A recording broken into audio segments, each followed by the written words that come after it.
Deep under the waves, something enormous screamed in 1997, until science unraveled the mystery. The bloop first grabbed headlines because it was weird, ultra-low frequency pulses that traveled far underwater, incredibly powerful signals, unlike any whale call, unlike any known whale call.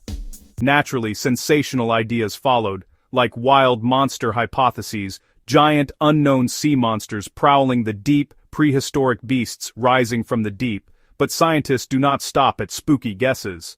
Researchers at NOAA went back through the recordings and compared them to known sounds. They found the signature matched something much more earthly: icequakes, huge cracking events in Antarctic glaciers. When massive ice sheets calve, they release enormous energy. When sheets shear, they also release enormous energy. That sound can travel thousands of miles underwater as low-frequency waves, which is why hydrophones in the Pacific picked it up. In short, not a monster, but nature's force explained. A glacial crack so powerful it rang the ocean like a bell. The bloop reminds us that the planet still surprises us, and careful science often turns mystery into marvel.